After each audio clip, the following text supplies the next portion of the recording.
All right, folks, welcome back to Nino's Corner.tv. I'm joined with Jason Miller, who has one hell of a story. We were recording yesterday, and then I ran out of storage space. So we got to go through it all over again with Jason Miller. Okay, so let's just start like this. First of all, you were born Amish. You were raised in an Amish community. Sorry, I didn't mean to laugh. I'm sorry. You were excommunicated.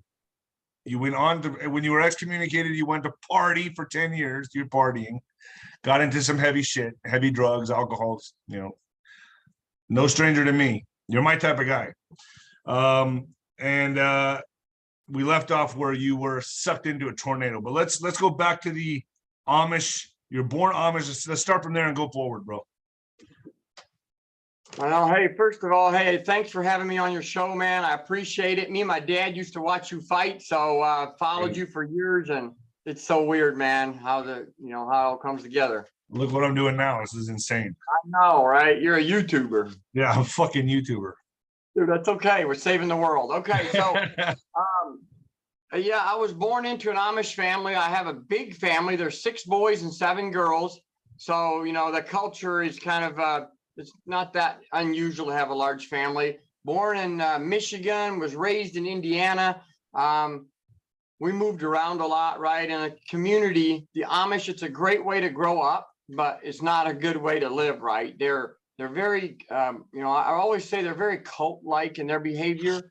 I got excommunicated, but I don't want to underestimate the value that lifestyle brings, right? I think with what's coming, a lot of people, if you got Amish and Mennonite neighbors, man, go meet them, go find out what they're selling, go find out what they're good at, because it's an incredible way to grow up. It taught me values and morals that were instilled in me, even through my party years. I left them, but man, they were still there, right? I just overrode my morals. Right. I never left them. So I'm thankful for how I grew up. Big family. So when you were like Amish, were you in the outskirts of the city? Were you out in the rural areas, like in a farm community? What was it like? Yeah, so we weren't farmers, but I grew up on 35 acres on a dead end road in southern Indiana, Whippoorwill Hollow, man. So, my mom had the dinner bell on the back porch. She'd have to ring it because we'd be on the back 35, right? Trapping and digging holes and climbing trees. And we had caves back there. We rigged up ropes and let us down into these 65-foot deep holes in the ground. And, we was just, I was never really a fearful person either. I believe this is something God instilled in me. It showed up throughout my life. And now is the time where it shines the brightest, because courage is contagious. And that's one of the most thankful traits I have. But, I would do all kinds of crazy stuff. We grew up wild, really. We had our own garden and, obviously horse and buggy, although I very seldom rode a horse and buggy. I trained horses when I was about 20, I didn't get along with my dad. There's a lot of hard things goes on inside these communities that a lot of people don't know. Just like any other family, right? Had a really tough time with my dad. When I was 20, I moved out. Let me say this, we weren't supposed to get our age until we were 21, okay? So the world gets at 18, it's illegal, but until I was 21, I had to give dad all my money. I was supposed to live at home, had really no rights. But at 20, I was kind of a rebel, right? My friends were, I had good friends that loved me. You were an Amish rebel. I was, yes, I always pushed the boundaries, bro. I think that wouldn't be too hard to do being Amish. I told you when we were talking before, I had friends that were strict Mormons, and if you showed up to their house with a Coke or a coffee, you would get scolded by the mom. It was insanity. But was it like that in the Amish community, or they just?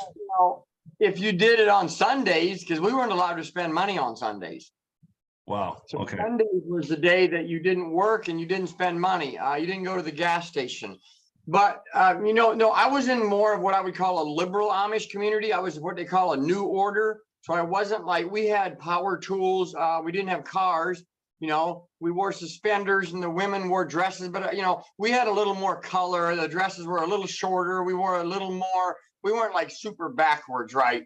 So it wasn't maybe like a lot of people here might think the Amish. It was actually a good community. A lot of these Amish communities, might blow your mind, but there's a lot of abuse goes on, man, and just awful stuff, man. It's just I was mind-blowing. watching this. I don't know if you're familiar with the Netflix series "Keep Sweet, Pray, and Obey."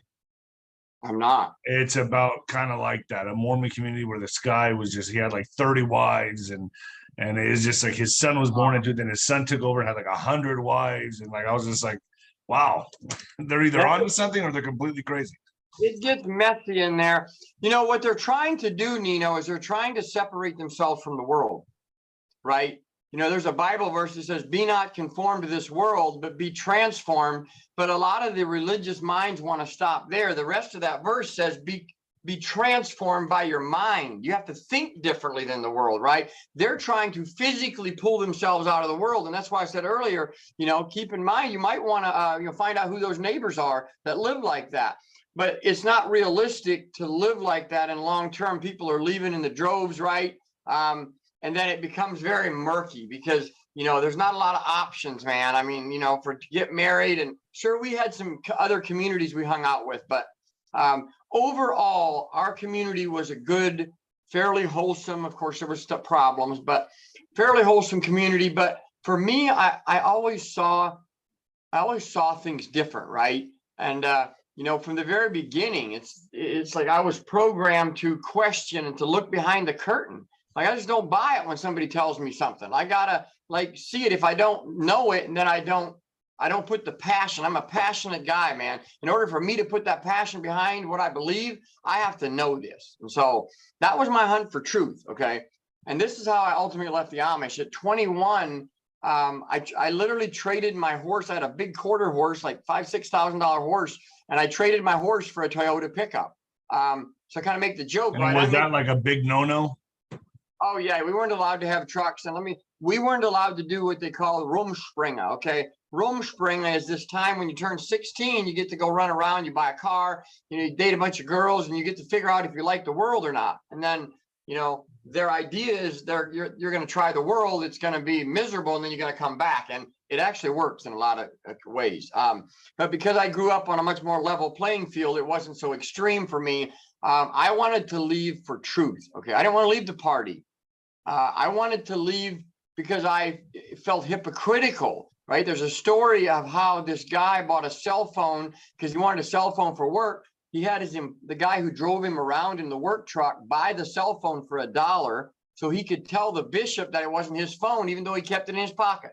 See what I'm saying? Like, yeah, that's kind of the mindset. And no batteries and solar power, so you still have electric, you just don't get it off the line. So they're trying to remove themselves you know, from the system. And of course, some people stay there, but, you know, so I left at 21. I was excommunicated about 8 months later because they sent me letters and they told me, you know, hey, you know, you need to find a church. They kind of believe that when you're baptized into the Amish church, that they are, you know, they wouldn't say this in so many words, but kind of that they're responsible for your soul, which is really sad because, you know, it's you and God. That's it, man. There's, you know, it says straight up, don't judge people. Like, but so that's kind of the culture.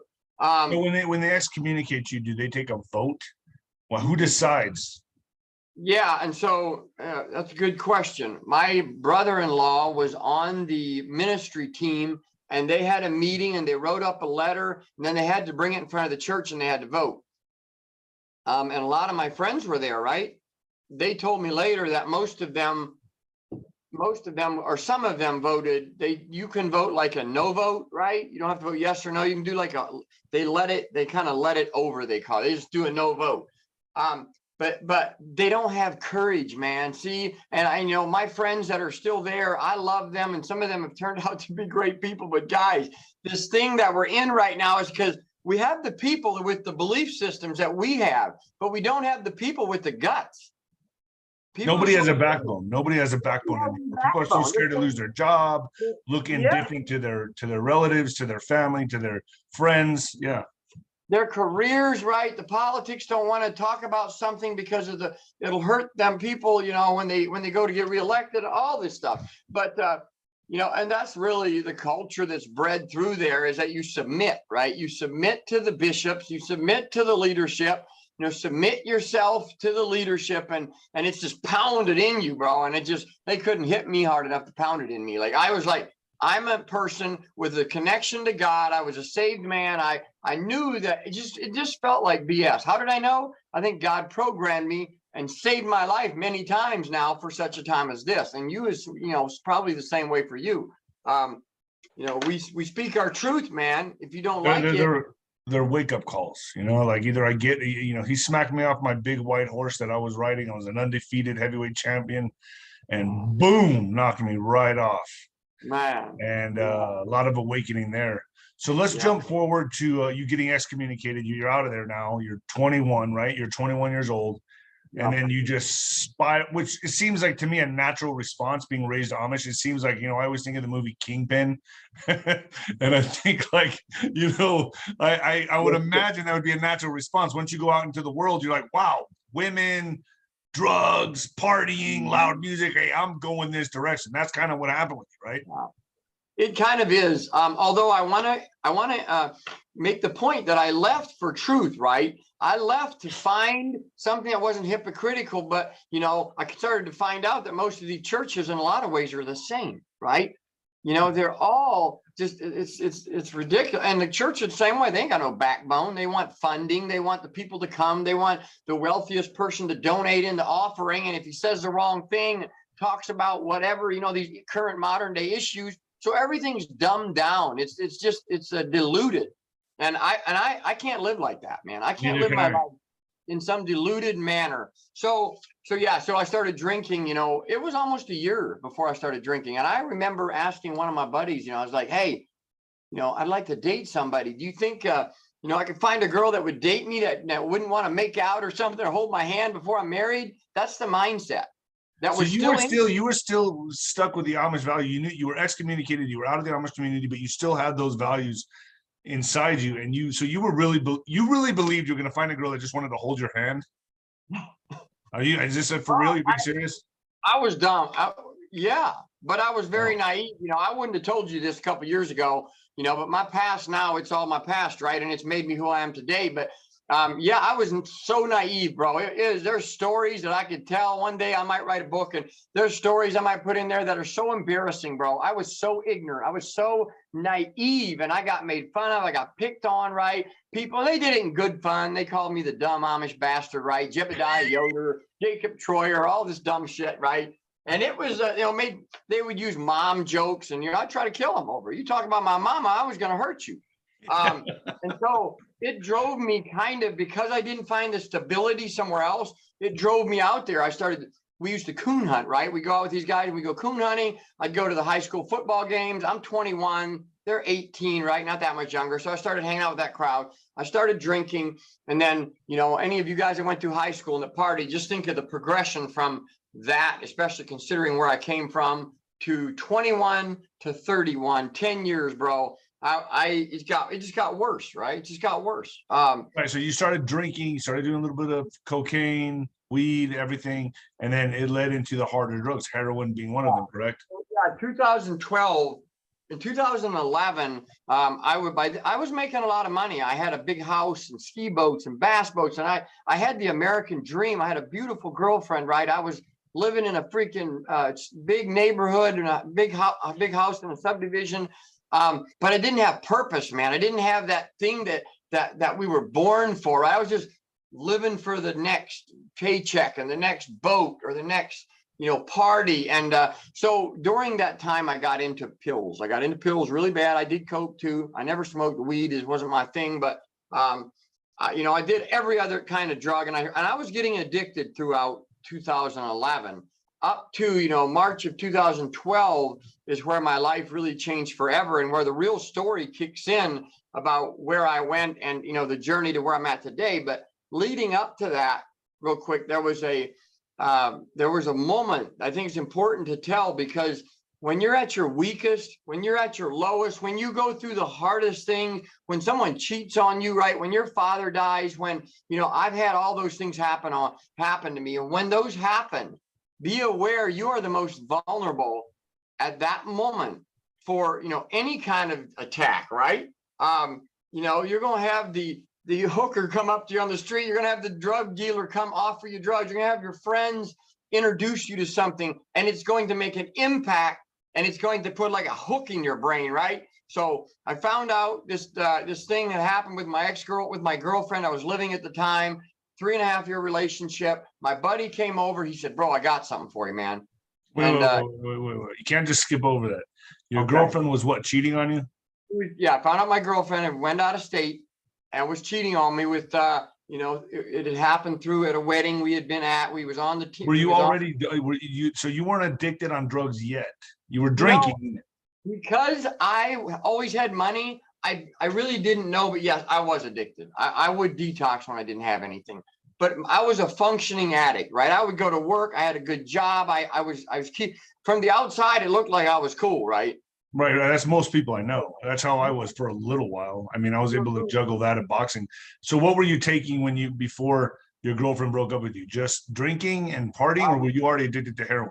No, I was doing pills. It was just pills. Just pills. Yep. It was just pain pills, right?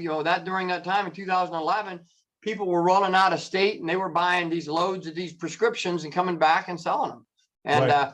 I was the dude that had the house in the big neighborhood that had the money. So they'd often come to me and we'd run it through, I don't know if I can incriminate myself here, but, we ran through my house, my house, so I was the spot. We partied every weekend. I always had the stuff.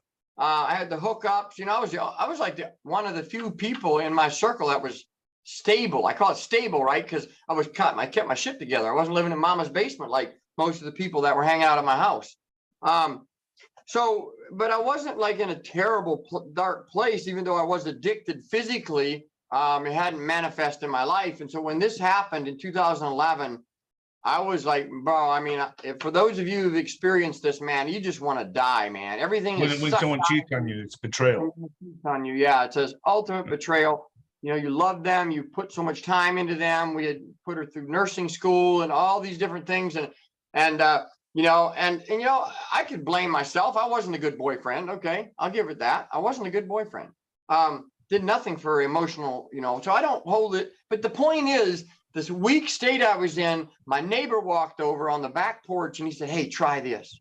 This was after you broke up with her, or she broke up with you? We were still together. I wasn't addicted. But this is when after you found out she was cheating on you. Yeah, right. Yep. So that was like your world came like a nuclear bomb hit it. Oh man, it just stopped, man. Darkness. Yeah. Okay. So let's go from there. Let's go from there. How I was addicted, when I was addicted I'm not exactly sure on the timing, but when that happened, it took all the pain away and I was off to the races, man. It put this hook in my brain on that day, on that back porch. It put this hook in my brain and I was off to the races. And so 10 years, we can just go through that next 10 years.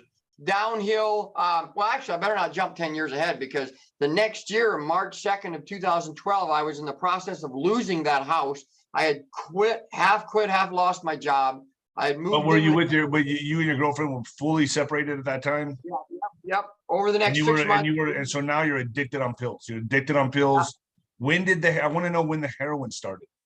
So I had done heroin before March of 2012, but not very often. I was scared of it, bro. So I wasn't into heroin before March 2nd of 2012. Other than I had done it 3 or 4 times. I'd maybe done meth 3 or 4 times, but I wasn't into drugs that heavy on a regular basis. Drinking, cocaine, and pain pills. That's about what I did. Drinking cocaine, but pain. That was my concoction right there. Yeah. So things get worse after you break up with your girlfriend, or you guys are on the outs. You found out she's cheating on you. So then your life changes on this one day. Now this, folks, I got to tell you, this is pretty damn incredible what happens here. Yeah. I was in a really dark place, man. I had put myself over the last year. I'd put myself in a really dark place. I actually remember being on the phone with my mom the night before this happened, March 1st, 2012. And I told her, like, if I could end it, I would, man. I just didn't have it in me. I was in such a bad place. The next day, it's a Friday. My girlfriend is a school teacher. She's teaching school. Her 5-year-old son, I'd actually wanted her 5-year-old son, Hunter, to stay with me that day. He was my This is a new girlfriend. This is a new girlfriend, and this is in Pekin, Indiana. And so I had moved about 20 minutes from I still had the house, but I was losing it, man. I was no longer a functioning addict. And she was like, now you're an addict, like that's going down the drain. Now I'm an addict going down the drain. Okay. Yeah. So this Yeah. one day, this next day changes your life forever. Changed my life forever. Yeah. So I know she didn't leave she didn't leave Hunter with me, thank God. I knew there was a storm coming through. We had seen it on the news. I was watching the news, 2 o'clock in the afternoon. I'm slamming beers, Jaeger, I'm drunk, 2 o'clock. I think I was too broke to have like very many drugs at that point, but I was slam drunk. Yeah, I wouldn't say slam, but I was drinking pretty heavy. And I watched the news. The news said the tornado is going to miss us. It's going south, Fredericksburg. It's going to miss us. So I walked away from the TV, started doing some stuff. And I went to the door maybe 20 minutes later, and I was like, I'm going to look out and just see, because it was still going to rain, right? And when I opened the door, I think I saw this thing coming at me as like a freight train coming sideways, is how I describe it. It was so it was instant. So you saw that you're hold on, let's backpedal a little bit, bro. You're at the home and you see on the news there's a tornado coming, but on the news you're saying, oh, it's gonna miss my house. It's not coming my direction. Then you go outside, you open the front door, you go to the front door, you open it, and all of a sudden you see this thing. Yeah, that's how this happened. That's exactly how it happened. In case I forget to come back to this, when I walked away from the TV, the tornado turned and came straight north to my house. It was like on a mission to get me, bro. That's no joke. It was headed west to east.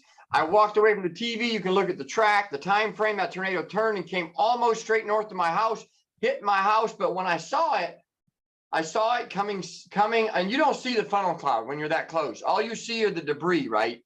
Just metal and trees. And this is an F4, 180-mile-an-hour rotation, massive tornado. It had been on the ground for already like 30 miles, man. That baby, it was on the ground for 49 miles. It didn't even lift. It just plowed a trail. It was really bad. And then at the same time, I heard somebody screaming. So I lived in a double wide. We had just kind of remodeled this double wide. My girlfriend's dad owned it. There was a trailer next to me. My buddy Joe, Mariah, and they had 3 kids. They lived in the trailer next to me. And when I saw the tornado, I heard her scream, and she's standing outside the trailer. She's holding a car seat, and she has a 3 months old baby, and she sees it and she's panicking. Right in that moment, things kind of slowed down for me. Right, and I've discovered I actually fight pretty good when I'm backed in a corner. Right, when life's easy and there's no big deal, like I don't do so well. When I'm backed in a corner and there's pressure on me, I slowed down. I saw what was happening. I've kind of figured I was probably dead. Like it was so dramatic. There was a big hill in the distance and it's coming over the hill, right? So the whole sky is just full. There's a lumber kiln between me and the tornado. And later when he hit the lumber kiln, it's full of dried lumber. It's unbelievable. It's like the whole air was full of wood flying at us. So I ran over, my reaction, I ran over to the trailer. I keep thinking, a trailer is no safe place to be. So I ran over to the trailer. I said, hey, go to the house. I have a double wide. Get in the hallway. We're going to come to my house. There was 2 porches built onto it. It looked a lot more stable than a trailer. So my buddy Joe, he came to the door in that moment. And I was like, Joe, grab the kids. Let's come to my house. It's coming. And I grabbed the little girl. It's kind of interesting. Her name was Angel, 3 years old. Kendall, little 2-year-old, and I can't remember the baby's name, but we grabbed him, 3 of us, grabbed the kids, ran into my house. I put them in the hallway. I threw some blankets and some pillows on them, and they are panicking, man. It's just sometimes hard to think about, the fear. We came running across that yard. We saw like it is inevitable. It's like there's no getting around it. Like there's no funnel cloud. It's a wall. So this thing's dead set coming your direction, and you got seconds to think. Dead set, seconds to think. I've often thought, would I've had time to run to my neighbor's basement or get in the truck? And maybe, but we talking 20, 30 seconds maybe that I had. So we did what we did, and ran into the house. I went up to the doorway after I had him in the hallway, and I opened the door with my phone. I actually always wanted to see a tornado, just not that close, right? And I opened the door thinking, I literally have my phone in my hand thinking I could take a video. How stupid is that? But it's just a reaction, right? And the tornado is tearing my garage in half. Like half the garage is gone. 30, 50 feet from my house, and I shoulder the door shut, and I turn around and I start praying as loud as I can pray. I start praying, you know, Jesus, save us. And I'm telling them it's going to be okay. We're going to be okay. And I'm praying loud, and they are screaming. It's just, it's pretty traumatizing sometimes to relive that moment. And I jumped on top of them, and immediately the house got hit. And so you left the front door, your shoulders against it, you run, you jump on top of the children, correct? Yeah, jump on top of the family. There's some pillows there. I kind of landed on top of a pillow, but they are all huddled, laying down in the hallway of this double wide. And so when the house got hit, it got hit squarely. We found out later the funnel cloud, right? There's a funnel cloud. There's an eye of a tornado. That eye came over my house directly. The eye is not very big. The tornado can be 1/4 mile wide. The eye is maybe 50 feet, 50 yards wide. I don't know. That eye came over my house. Just like this. This is my house. Came directly over my house. It shook my house like a giant would shake a child. And I thought it would fall apart, right? I was thinking like, you know, this house is going to fall on top of me. And it didn't. And that was very clear. And it shook it again. And you felt the house like pop. And it lifted the whole house.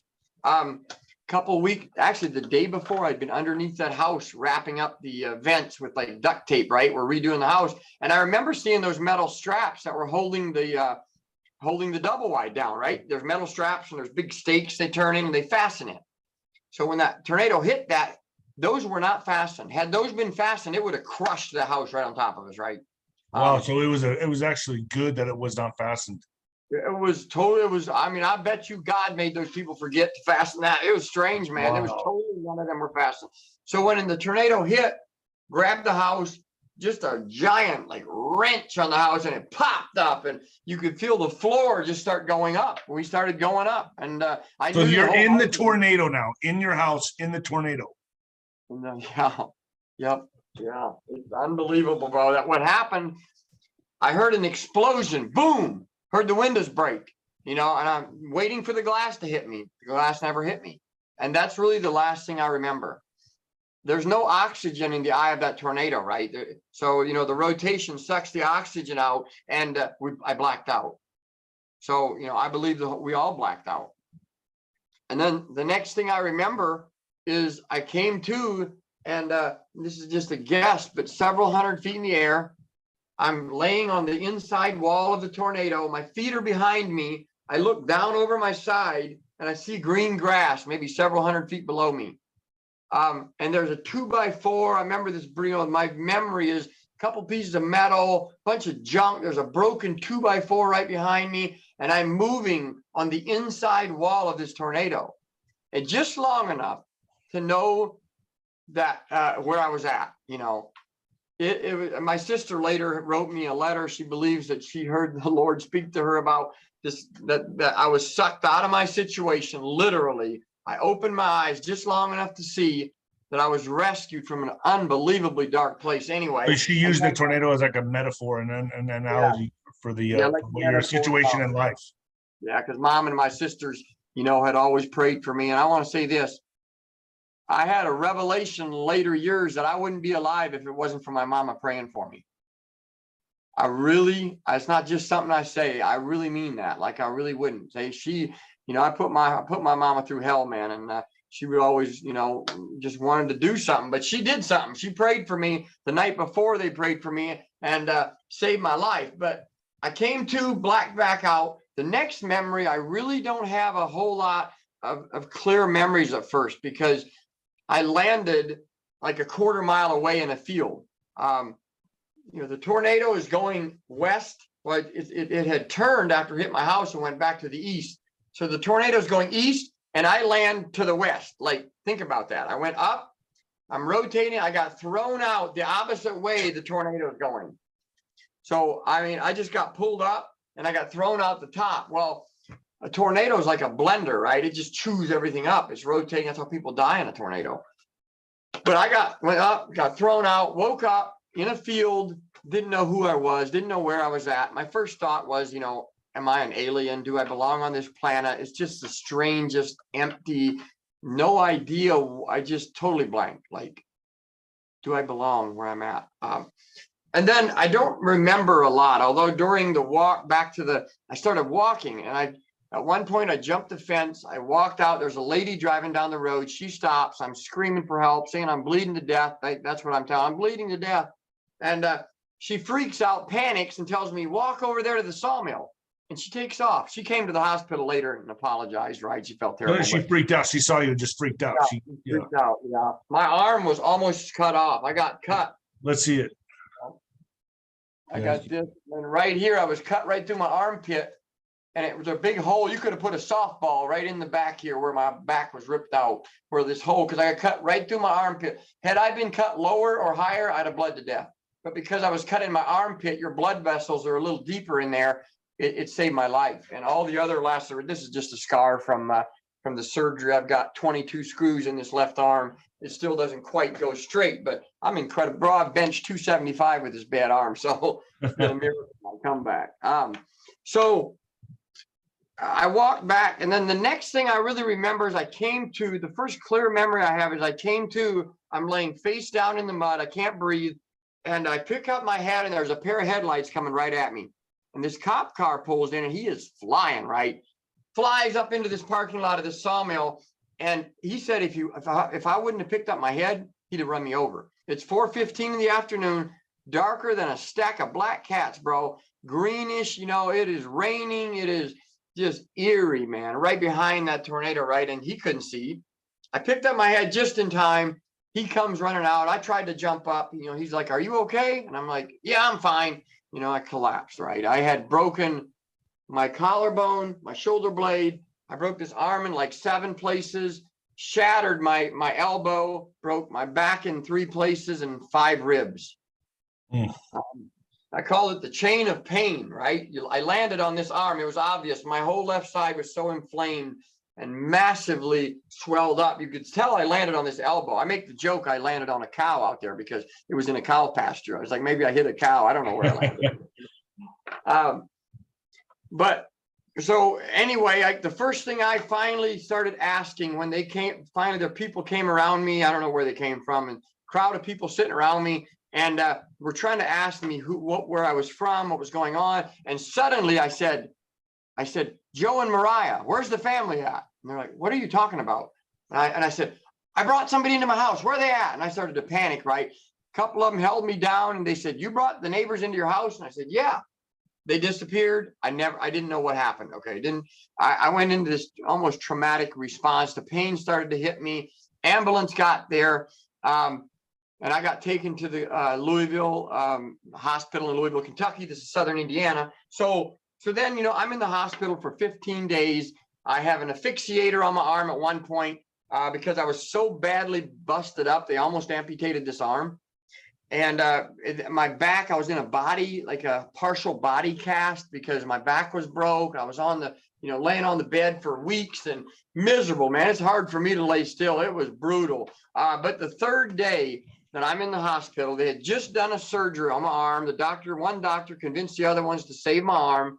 Thank God. And I'm laying in bed, and I hear on the TV, this is what I heard on the TV. It said, Jason Miller, if you're watching this, we're sorry to tell you, but we just took Angel off life support. And I was like, and my mom and other people were in there, and they were like, oh shit, right? Like the doctors had told them not to tell me what happened to the family. And I started freaking out. Was there any survivors of the family? What's that? Was there any survivors of that family? Well, what happened, and I didn't find out until the 3rd day. The entire family was killed except Angel. She was maybe I should make sure I get this right, Nino. The 15 months old baby was in a car seat. She survived, okay, the accident. But no, I'm so sorry, guys. I'm getting my details mixed up here. The 15-month-old baby was in a car seat. She actually drowned. She landed upside down in a mud puddle, and that's how she died. My buddy Joe was almost unrecognizable. His throat, you know, he was just slashed, right? They got picked up. The house blew apart. We all passed out, no oxygen, and they went through the sidewalls of that tornado like a blender, and it just slashed them to bits, man. They had to be, the Mariah had to be identified by her sister or teeth or something. It was awful, man. And then the little girl that was 3 years old, her name was Angel, and I actually carried her into my house. She had survived, but she was going to be a vegetable, right? She had so much damage that the grandparents decided to take her off life support. In that moment, I started to fear like what had happened. I remember being deathly afraid this family was going to, be mad at me. I brought these people into my house and they died, and that was really traumatic. I had survivor's guilt. If anybody knows what survivor's guilt is, it's a real thing, man. Yeah, it's a real thing. It's created PTSD, and I went through some dark times, but that's the main part of the tornado story and kind of how that went down.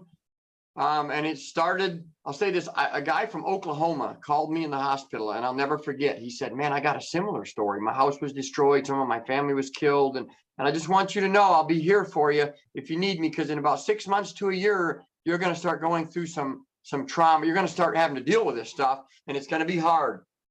And I said, no, bro, I'm ex-Amish. I'm tough as nails. Not going to happen, man. I'm going to be fine. I got a good family. And I just remember making that commitment to myself that, wasn't going to happen to me. And boy, did I, I didn't have a clue, man. It hit you. What's that? It hit you hard, huh? Hit me. The trauma, trauma literally shapes your brain. It literally changes your brain, and it's difficult to heal that. Doctors throw you on meds, right? They not taking care of the problem, right? It creates mental health. Most of us have been through traumatic things, terrible things. And it creates trauma in our brain, and we're dealing with it by just throwing, big pharma at it. And I'm really passionate about mental health, man, because that's where it really went downhill for me. March 2012, I was 15 days in the hospital. I got out. Of course, I went back home, lived with family and mom and dad. I went to Montana at one point. It was so bad. I was never suicidal or anything like that, but I would go out in the mountains and lay on a mountain lion trail, hoping I could end it that way. I just couldn't bring myself to do it myself, right? But the guilt of being alive and the guilt of, being the only one to survive was terrible. Now, real quick, I'll say this story that when I found out the family that I was left wanted to come see me, right? His sister, Joe's sister, and his grandparents, they wanted to come see me. And I'm terrified. I don't know why. I thought they were going to kill me. And they walked into that door, and they saw me, I burst into tears. They burst into tears. They came in, everybody hugged me. They had an envelope with like $1,500 in it they had raised for me. And it was just so shocking. And that really helped me, man. That really helped me cope with it in the moment. But when the trauma really hit me and the meds, see, when you're prescribed meds, your tolerance goes up. And that's what happened to me.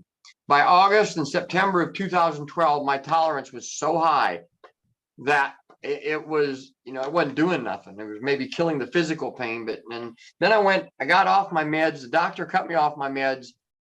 I went straight to heroin. How'd you get to heroin? Like, so you weren't doing heroin before this? Your heroin started after this? Yeah, I had done it maybe 2 or 3 times. Yep. So then you knew where to go to get it. Well, I was living so my mom and dad lived in Ohio. And so I was at mom and dad's. I actually detoxed in upstate New York for the first time ever. I mean, it's like I describe it as your brain melting. It's so unbelievably awful. And so my sister drives me to my mom and dad's 6 hours.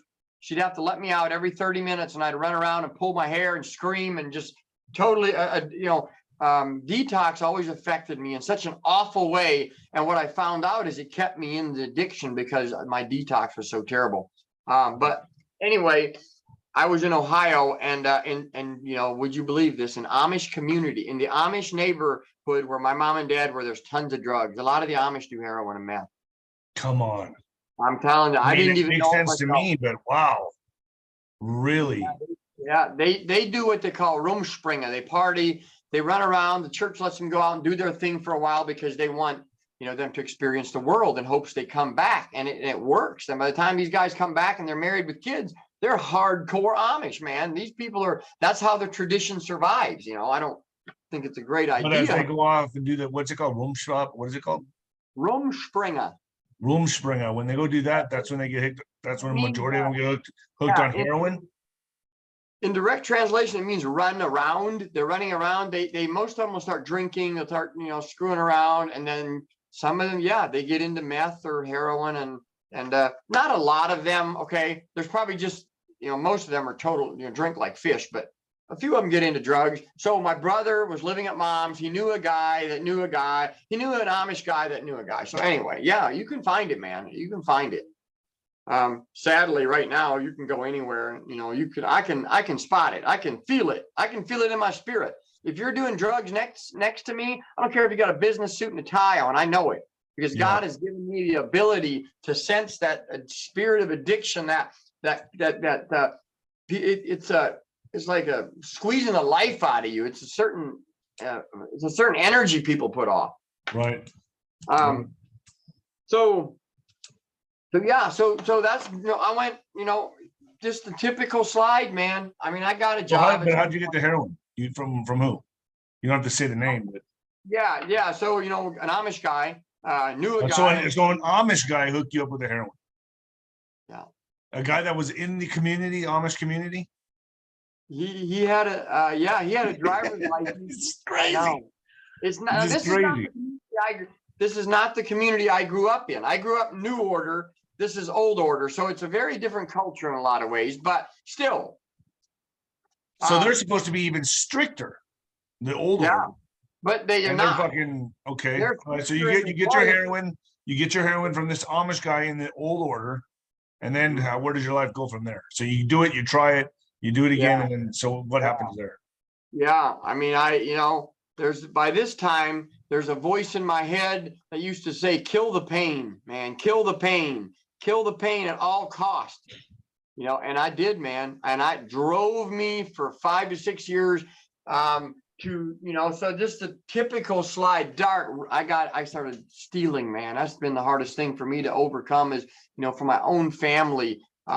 Turned into a lion stealing piece of garbage, man. I mean, that's what, I wasn't even myself.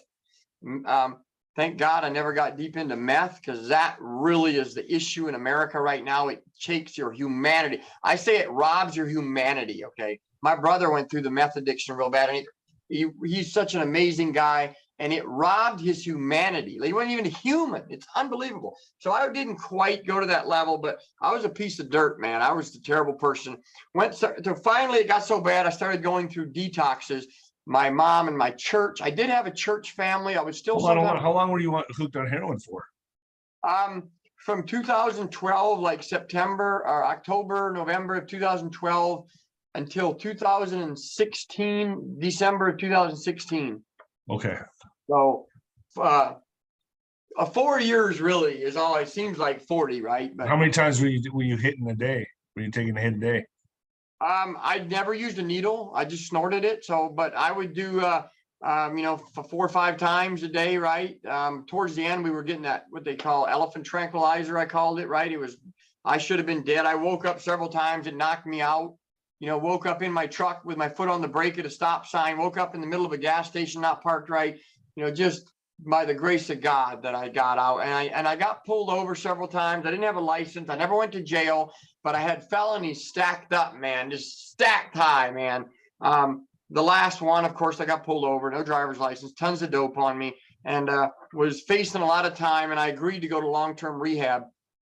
The thing I fought the most, Nino, was long-term rehab. I wanted a 30-day quick fix, right? I said, we all do. Yeah. But I'm not going for more than 30 to 60 days.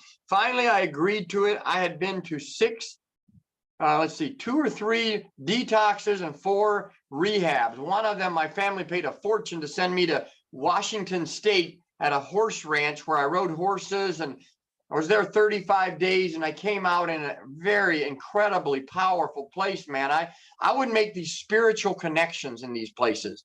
I would journal myself through my feelings, and I would just I would seek God so hard, and I'd make these spiritual connections that would propel me. But then when I got out, I didn't have the support team or the ability to stay connected. I was like, I'm good, not realizing the devil on the outside was bigger than, my ability to connect to God on the out, and so I'd get taken out every time. But one time I was in Washington, 7 days, Nino, I didn't sleep for 7 days. I've been there. I've been at that point. Yeah. Man, I ran 2 or 3 miles in knee-deep water along a river, screaming my head off, right? Just traumatizing things, man. And why do we keep going back? Because I didn't have the, the pain of staying the same has to be worse than the pain of change. And, that's the breaking point. You can't stand it any longer. That you're willing to do anything to change your life. Whatever it takes, man. And so I found a place in Piketon, Ohio called New Beginnings, man. A beautiful place. I still love those people. It's a 7-month program. And I went 11. I was reading my journals the other day. I journaled every day. I think it was 11 days before I got more than an hour of sleep. But you know what? I did it. I was done, bro. I was done. I didn't care hell or high water. I was going to do whatever it took to get my license back. They allowed me to go to work after 3 months. We went to church on Wednesday night, on Sunday morning, on Sunday night. We went to another church on Thursday night. And I would have these amazing, that I could write a book about spiritual encounters, bro, that got me, that really put they really put something in me, man, that have kept driving me and kept me sober. So it was a great experience, man. It's if you can't get out of an old habit, if you've tried it 5, 10, 30, 50, 30, 80 times, some people got to do it outside, man. And it's the greatest thing I ever did, man. It was the greatest thing. And it's the thing I fought the hardest. The devil knows what's going to set you free, bro. And he ain't going to let it happen unless you just, throw all caution to the wind. So, so you went into, you attribute everything to this rehab you went to. What year did you go into this rehab? December 21st of 2016, I went in, and I graduated July 17th of 2017. And never looked back after that? Yeah, well, I did have about a 2 or 3 week stint, where I got around somebody and a couple weeks, but I saw the light. I saw the freight train coming, man. I knew the hell I was about to face. And my mom came and she sat with me for 3 days, and I just did it cold turkey in my apartment, man. So for that's the only thing. But somebody gave me a vehicle. They helped me get an apartment. I have my own place. I have a YouTube channel. It's just Jason D. Miller, and I have a more precise story of all this. The gym saved my life. I will say Jesus and the gym saved my life, man. Yeah. People think they can go get sober. Man, that's half the journey, man.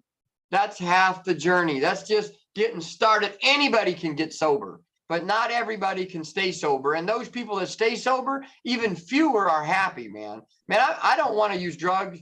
I'm happy. Yeah, I hate what's happening to our country, but I don't struggle with drugs, man. I struggle with alcohol just like you, man. I really identify with that alcohol thing, man.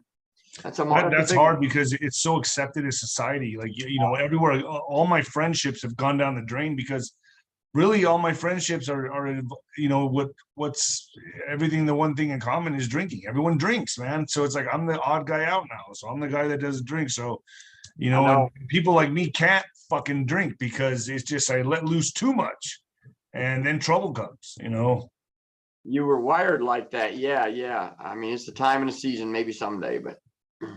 So how many years sober are you right now? So, I like to refer to June, December 21st of 2016. I don't go to AA meetings or anything like that. I don't really have a sober day. I don't restart my time because I went 10-day binge, but I had, other than that was in, I want to say the fall of 2017, a couple of months, 6 months later, something like that. So since 2017, you've been completely sober? Completely sober. Completely 100%. Do you know how big that is? God bless you, man. That's amazing. Amazing. Thank you. I mean, seriously, dude, now you're telling your story. This is an amazing accomplishment, man. You deserve a million pats on the back. It's hard for people like us. It's not easy, man. So dude, you get a badge of honor for that, bro. Keep going. Keep going. Yeah.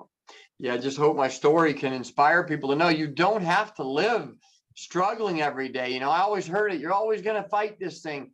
I mean, you don't really, I'm proof. You don't have to.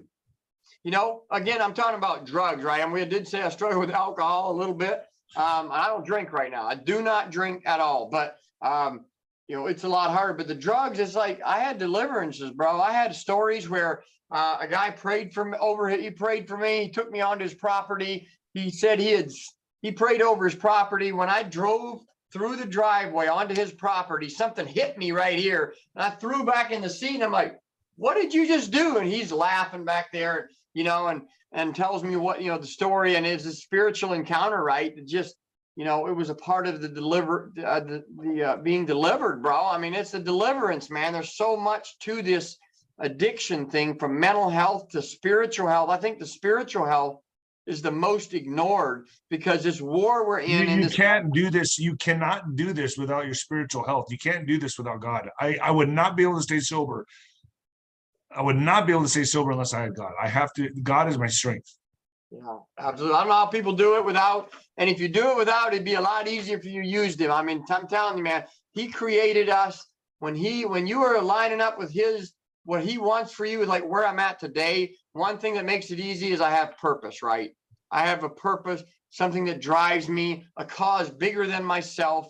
I'm not thinking inward. How do I look? How do I feel? What do people think about me? Me, selfish me, right? I can look and live from the inside out, and live from what's placed inside of me, connect to that higher power, which is the Holy Spirit in me, connect to that, and then stay connected to that source and walk out, you know, every day knowing that I'm doing my best. You know, and there's just the connections I've made, bro, in the last year. I mean, just me being on here, it's just miraculous. Like, you know, I know most of our legislators and a lot of our legislators, like congressmen here in Ohio and governor's candidates, and I was on governor's campaigns, and it's miraculous. But what I've found is that if you don't find something like that, then especially for those of us that have problems with addiction, if you don't find something like that, you're like bootstrapping it all day, every day, and then you run out of gas.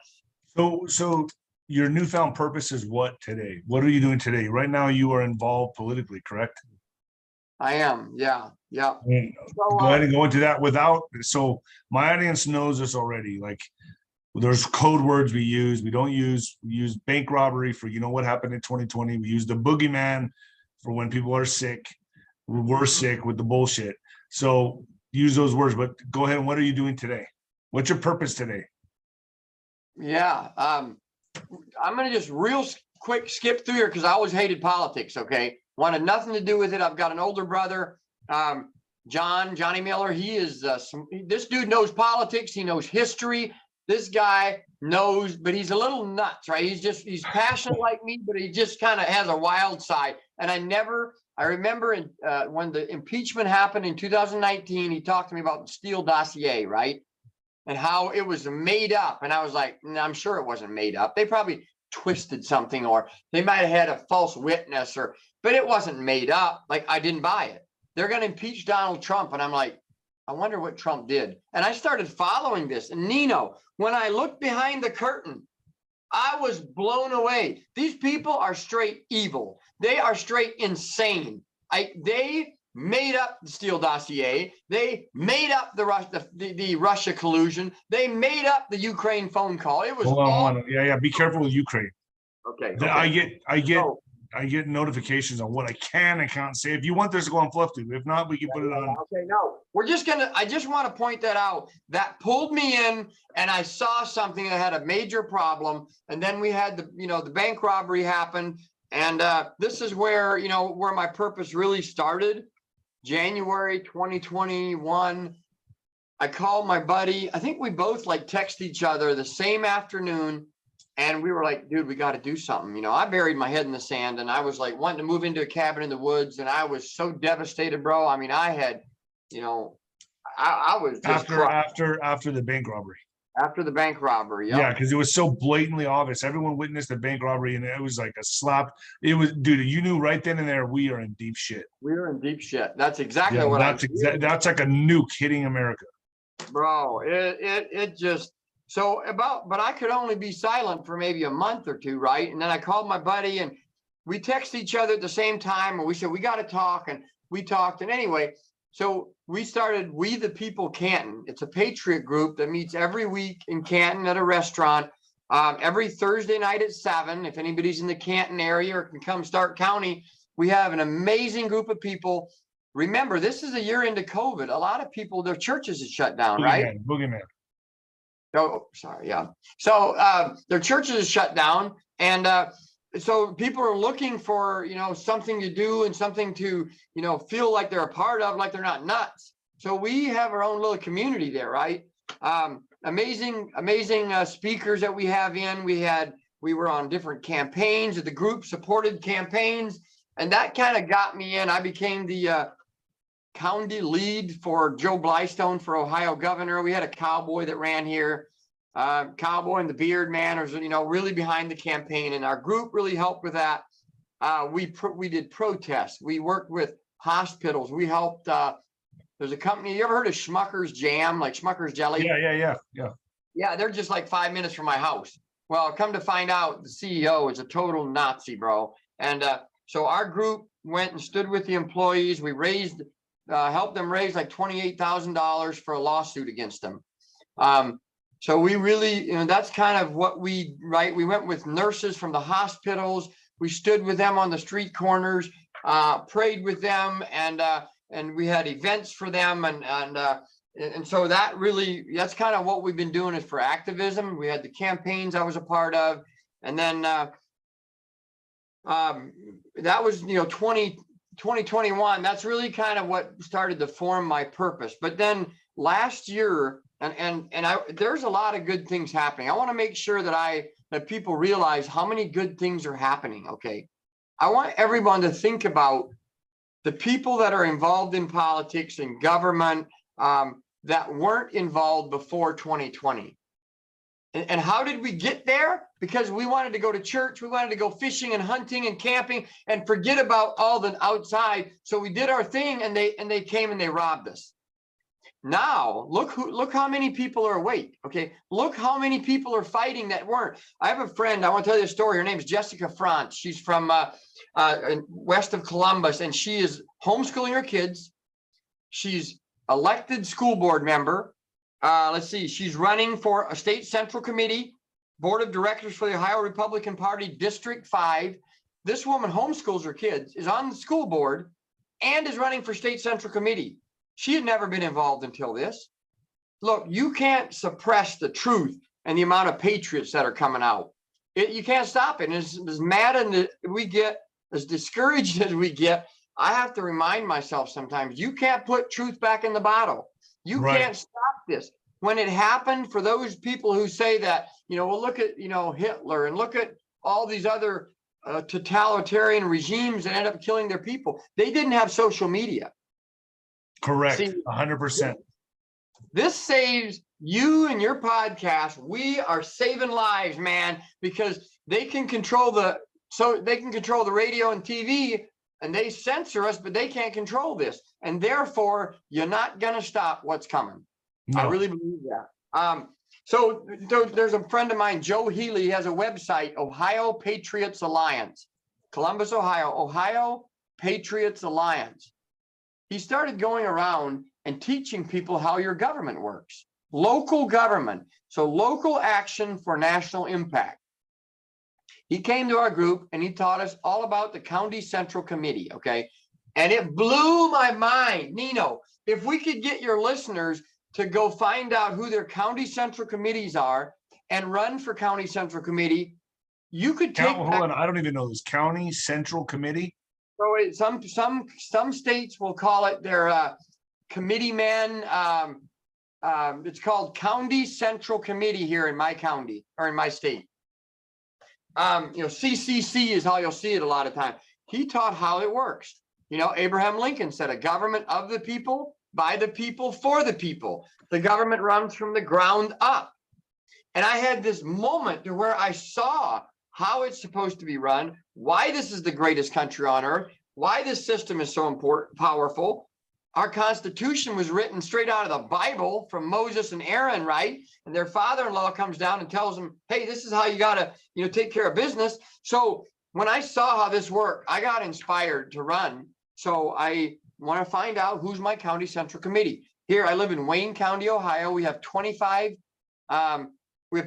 county precincts, and each precinct has a county central committeeman or a precinct man. Here where I live, the mayor is the county central committeeman. Well, I found out he voted for our governor, whom our governor is just, our governor here in Ohio is a total, he's a liberal, he's not conservative. We can't stand, the Patriots can't stand him. So I was like, you know what? This is a good reason to run. I met him, and I'm actually great friends with. I became good friends with the mayor. I became friends with the county commissioner. And if I could encourage people to do something, go find out who your elected officials are. You don't have to be in politics to run for office, but go find out who these people are. Talk to your sheriff, who has the ultimate authority over bank robberies. The sheriff does. Make friends with your board of elections. Find out who your county central committee people are. And then I ran against him. We had a May 3rd primary here in Ohio. And by the grace of God, I beat him. I beat him by an exact vote. You're running, what are you running for? County Central Committee. County said that's what you're running for. And you beat him. I already ran. Actually, the election's already over. So I won in May 3rd. I won the election. What? So, I know. What a comeback story, Jason. Wow. Elected, I know. So wow, that's how we take over our government. These stories are everywhere. We've got the state central committee right now is a big deal in Ohio. August 2nd, we have an election. Because we broke up the elections, we're going to have a really poor showing. And we really need to take back our state central committees. There's $3 million missing from the Republican Party here in Ohio. $3 million missing. And all the patriots that were running for Congress, that were running for Senate, none of them won their seats. So we need the state central committee. It's super important. So I just, encourage people, make sure you're voting on August 2nd. You have people like Jessica Franz from District 5. You have people like Sabrina Warner. They own a restaurant called 𝗏𝗏𝗄𝐻eads in Columbus. She's running in her district. Her husband, Jake, is running in their district. Go look up their story. It's called The Warners. Their YouTube channel is called The Warners. And they have an amazing story of how they withstood the tyranny. They would not let the health department in. They would not shut down. Their business blew up. They're both running for state central committee. These people got guts, man. These people are fighters. And their story on YouTube, The Warners, and you'll see an incredible story that'll give you hope, because follow those people. Sabrina Warner is the one that's going to have the biggest challenge. She's fighting a rhino. But the point is, guys, we have to forget about DC. Forget about DC right now. We got to come into our own communities and take care of business here. If you hate politics, go to the school board. If you don't like that, at least prayer walk your town. Get involved locally. There's no job too small. Those are all so important. There's so many good things happening. There's another thing I wanted to point out, guys. There's an app called Public Square that promotes Patriot businesses. Public Square. I know the regional leader, Christina Brett's in Illinois, and we have Matt Chandler here in Ohio. Amazing people. Our group is very passionate about promoting Patriot businesses. Listen, if you make us wear a mask, we're going to blast you on social media. We'll protest outside your store. I'll go in there, call you a Nazi, and raise hell. Like, we are not supporting that garbage anymore. I'm with you on that. Man, so how do we do that? It feels overwhelming. Can I really stop shopping at Walmart? Start somewhere. Go to Public Square. Look up, follow them on Instagram. Look up, look up a business that's Patriot owned and shop there, right? Go talk to your mayor, encourage him to tell him you care about him. Go meet the county commissioners. These are simple things, local. Anybody can find out who it is. That's what I'm passionate about. Local government, man. Keep it small, keep it simple, and you make an immediate impact. DC. And on that note, also, folks, I'll put the link for Patriot Switch to Buy American. I'm also going to put that down on at the end of this video. So that's another thing you could do, is go to the Patriot Switch. I'll put that in the description. on that. So I'm gonna get involved in that Patriot Switch. I've got the link from your friend that hooked me up with you here. So yeah, absolutely. So where can people find you, Jason? Where can people find you? I mean, I do have a YouTube channel. I have a YouTube, it's Jason D. Miller. There's a picture of a semi. I was involved in the DC truck convoy. You know, when the convoy went to DC, I went with them and stayed with them. And the movement itself, what they wanted to do with it wasn't as powerful as the connections we made, the community we built, bro. The campfire talks, the prayers around the campfire, powerful. A lot of my stuff from that is on Jason D. Miller. I do a lot of Instagram. Okay. People, that's probably the best place for people to contact me. Twisted Miller. Twisted Miller. All right. You know, I love it. I was gonna do Twister Miller, but you know, 'cause I'm a tornado guy. A lot of people call me the tornado guy, right? Dude, I'm having problems thinking about what I'm gonna name this video, dude. It's like there's just so much here. There's just so much subject matter. I don't even know what to do. I'm like, what can I name this? What can I possibly name this video? I don't know. From heroin to the office. No, I don't know, bro. Oh man.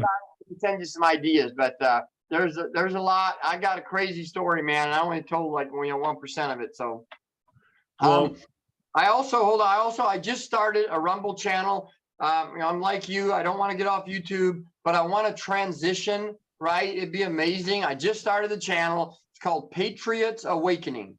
Patriots Awakening on Rumble. Awakening, that's it. Just Patriots Awakening on Rumble, and I just put up an intro video on there. And I'm really gonna want to start doing a lot. I've got a lot of people that hammer me, like, "Are you doing your social media? Are you making videos?" My YouTube channel has a lot of how I got sober, how to stay sober, what I do to stay sober. Yeah, you keep it fluff tube. I keep it fluff tube. Most of my YouTube, I do stream some of our We the People Canton meetings on there. We had a constitutional lawyer on there a couple of weeks ago. I streamed that. Powerful, man. You know, but you know, I started my YouTube channel for addiction recovery. I think there's a hole, man, and my heart is still there, man. I still would love, you know, want to mentor young guys and be involved. I go back to the rehab and do devotions there. Sometimes take a guy out, and you know, I'm real passionate about that. But mental health, you know, is really the root cause of addiction. I think we both kind of probably agree with that. 100%. So Jason, I want to thank you for coming on, man. I'm going to put this up on ninoscorner.tv and my fluff tube. I think I can do it. I think this will be a video that can go on there. I appreciate you. And what was that? Ohio Patriots Alliance, .com or? Yeah. Ohio Patriots Alliance. My buddy Joseph Healy, he could come and teach your group how local government works. It's so simple, guys. They don't want you to know. They don't want you to know this. And if you can get the grasp of how our local government works, and then this is how we're going to save our country, is with local action. And, you know, there's tons of Patriot groups out there. We're in Canton. My friend Melanie has one in Medina. They're all over. Find one, join the community, right? Make connections, go meet your neighbors, go meet the Amish, the Mennonites, because what's coming is going to be a whole new America, and there's some hard times coming, man, but we're going to make it. We just got to get these patriots in these positions, right? Like me in the county central committees, new mayors, we have a new commissioner that's a good guy here. So Jason, thank you. Let's keep in touch. I'll bring you on again, and man, more power to you, brother. And I'm so happy you're sober and you're doing this. What a story, dude. What an incredible story. Thank you for sharing it on my channel. God bless you guys. Thanks for having me, man. I'm honored. I'm honored. All right, Jay, I'll keep in touch with you. All right. God bless.